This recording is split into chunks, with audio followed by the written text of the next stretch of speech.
Глава о щедрости и о том, чтобы совершать благие дела и совершать их много в месяц Рамадан, и особо много поклонений совершать в последние 10 дней Рамадана. Приводится хадис от Ибн Аббаса о том, что пророк, алейхиссалату вассалям, был самый щедрый из людей, говорит Ибн Аббас. «Вакана аджваду ма якуну фи Рамадан, хина илкаху Джибриль». Но наиболее щедрым он был в месяц Рамадан, когда встречался с Джибрилем. «Вакана Джибрилю илкаху фи кулли лейля мин Рамадан, фаюдарису Кур'ан». Джибриль встречался с ним каждую ночь в Рамадан и изучал вместе с ним, повторял вместе с ним еще раз Кур'ан. «Фаля Расулуллахи саллаллаху алейхи вассалям хина илкаху Джибриль аджваду биль хайри мин аррихиль мурсаля». И был, говорит Ибн Аббас, пророк, алейхиссалату вассалям, когда встречался с Джибрилем, более щедрым на благое, чем дующий ветер. Хадис приводится у обоих имамов. Итак, эта глава называется «О щедрости в месяц Рамадан». Ждет щедрость, качество любимое Аллах Субхану ва Тааля. Что это такое щедрость? Щедрость — это когда человек тратит то, что любимо ему, из имущества, или тратит свои деяния, то есть поступки совершает, несмотря на то, что, может быть, ему это сложно, то есть совершает для людей ради Аллаха Субхану ва Тааля.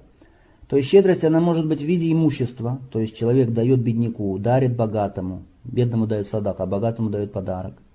Тому, кто нуждается, сочувствует ему дает. Может быть, человек проявляет щедрость своими действиями, например, помогает людям другим. Там что-то в машине кому-то поможет, связанное с машиной, какие-то проблемы, там поможет, кому-то в его магазине поможет, кому-то у него дома поможет по каким-то делам. Все это тоже щедрость. То есть щедрость, она бывает как путем траты имущества, так и путем траты человеком своих усилий.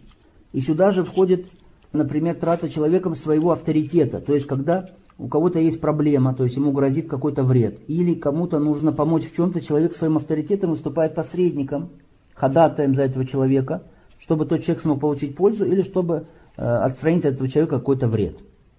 Как сказано, пророк, алейхиссалату вассалям, был самым щедрым из людей. Самым щедрым из людей своим имуществом, и своим телом, и своим знанием, и своим призывом, и своей доброжелательностью по отношению к людям. То есть он делал все, чтобы помогать людям, чтобы приносить им пользу. А особенно он щедрым был в Рамадан.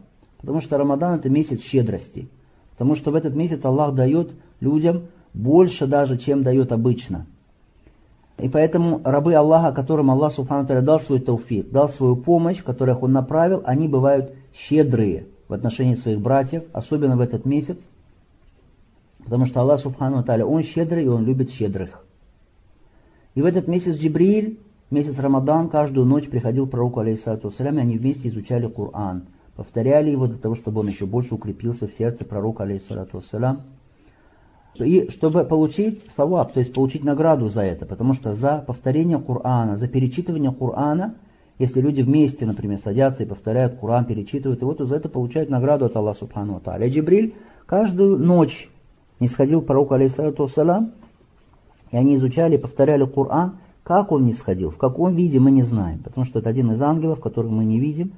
Ангела можно увидеть только, если пожелает Аллах, как пророк, алейхиссалату вассалям, видел Джибриля при встрече с ним, иногда в облике человека, иногда в его истинном облике. И когда вот они с Джибрилем изучали вместе Коран, сказано, что он был самый щедрый на все благое, щедрее, чем посылаемый ветер. То есть, как ветер бывает быстрый, так пророк, алейхиссалату вассалям, такой же был щедрый, больше, чем ветер в месяц Рамадан.